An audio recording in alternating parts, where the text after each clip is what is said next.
بسم الله الرحمن الرحيم الحمد لله رب العالمين والصلاة والسلام على أشرف الأنبياء والمرسلين سيدنا ومولانا أبي القاسم محمد اللهم صل على محمد وأهل بيته الطيبين الطاهرين المعصومين المظلومين المرتضين المنتخبين ولعنة الله على أعدائهم أجمعين من الآن إلى قيام يوم الدين. أما بعد فقد قال الله سبحانه وتعالى في محكم كتاب المجيد وفرقان الحميد وقوله الحق بسم الله الرحمن الرحيم والفجر وليال عشر والشفع والقدر والليل إذا يسر هل في ذلك قسم الذي هجر سواد محمد وعلى محمد. اللهم صل على محمد وعلى محمد.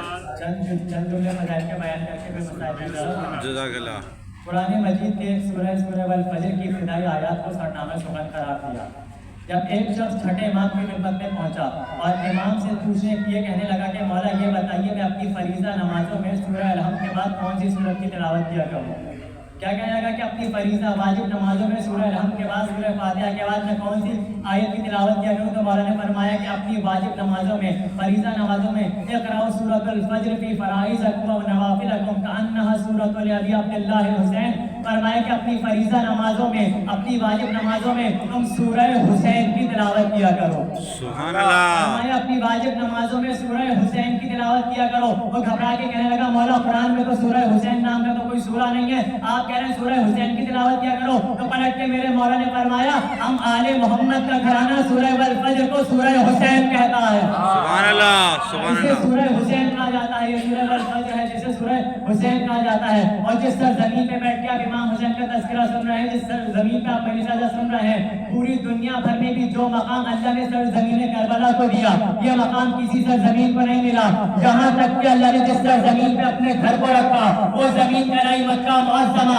جس سر زمین پہ اللہ نے اپنے نبی کو رکھا وہ زمین کہلائی مدینہ منورہ. اور جس سر زمین پہ مولا علی کو رکھا وہ زمین کہلائی نجف اشرف. پوری تاریخ آدم و عالم میں جا کے دیکھ لیجئے یا خدا کا عرش مولا ہے یا حسین کی کربلا مولا. سبحان اللہ. یا خدا کا عرش مولا ہے یا حسین کی کربلا مولا ہے. اور دنیا میں آپ جا کے دیکھیں کتنی بڑی بڑی تہذیبیں آئی تھیں, تمام کی تمام تہذیبیں مٹ گئیں, بڑی بڑی تہذیبیں مٹ گئیں. منجو دڑو کی تہذیب کیا تھی, مطلب آج کیا پتا منجو دڑو کا بادشاہ کون تھا, منجو دڑو کو لوگ کیسے تھے, ان کی زبان کیا تھی, رہن سہن کا انداز کیا تھا, مطلب آپ کچھ نہیں پتا.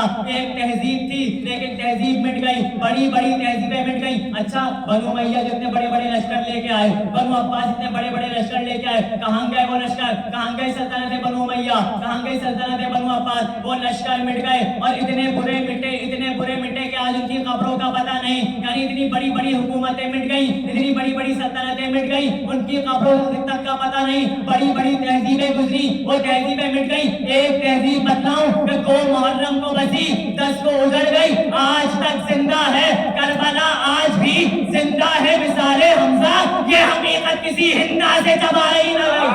سبحان اللہ. سبحان اللہ. تکبیر. اللہ اکبر. سب مل کے جواب دیے نعرے رسالت یا رسول اللہ. نعرے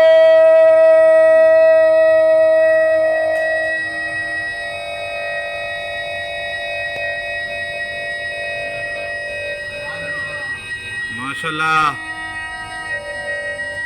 حیدری. حیدر. یہ ہے حسین ابن علی. اور نبی نے امام حسین کے بارے میں حدیث میں بھی یہ فرمایا کہ قبر حسین کے بارے میں فرمایا قبر ان قبر حسین اطول من قبر جنہ.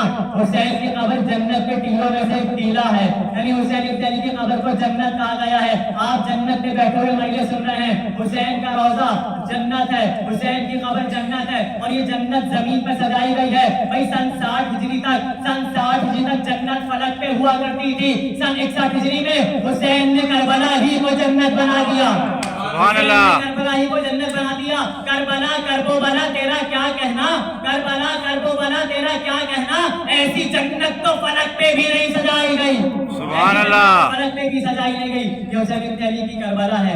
اچھا نبی نے کیا فرمایا ان الحسین مصباح الہدی و سفینۃ النجات، بے شک حسین ہدایت کا چراغ ہے اور حسین نجات کی کشتی ہے۔ ہدایت کا چراغ کہاں حسین ہے، نجات کی کشتی کہاں حسین ہے۔ اس کا مطلب کیا ہوا؟ یعنی اب اگر کسی کو ہدایت ملے گی، کوئی ہدایت پائے گا تو حسین کے ذریعے پائے گا، اگر کوئی نجات پائے گا تو نجات بھی حسین کے ذریعے پائے گا۔ ہدایت کی کشتی بھی حسین ہے، ہدایت کا چراغ بھی حسین ہے۔ فرمایا ایک شخص آیا چھٹے امام کے پاس اور آ کر کہنے لگا، کیا کہنے لگا؟ مولا یہ بتائیے کہ آپ سارے نجات کا سفینہ نہیں ہیں، کہ آپ سب کے سب سفینہ نجات نہیں ہیں؟ تو مولا نے فرمایا کہ ہم سب کے سب سفینہ نجات ہیں۔ تو اس نے فرمایا مولا جب آپ سارے کے سارے ہی نجات کا سفینہ ہیں تو یہ آپ کے جب رسول اللہ نے کہ امام حسین کے لیے کیوں فرمایا کہ حسین ہدایت کا چراغ ہے، حسین نجات کی کشتی ہے؟ تو پلٹ کے مولا نے فرمایا حسین ابن علی کے لیے اس لیے فرمایا کہ ہم 14 نبی واحد سفینہ حسین کا ہے جو سب سے تیز بھی ہے، سب سے وسیع بھی ہے۔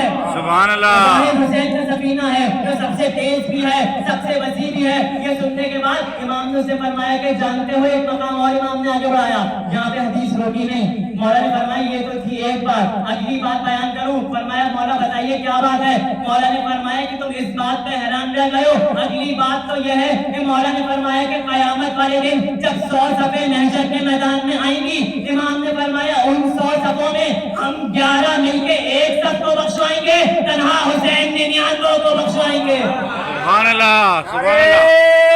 ارے ایک دفعہ بولوں گا لبیک یا حسین، آپ سب مل کے 4 دفعہ لبیک یا حسین، ایک آواز ہو کر لبیک یا حسین، لبیک یا حسین، لبیک یا حسین، لبیک یا حسین، لبیک یا حسین۔ حسین ہے ہدایت کا چراغ، اور ایسا چراغ ہدایت ہے کہ جب یہ چراغ کربلا میں روشن ہوا،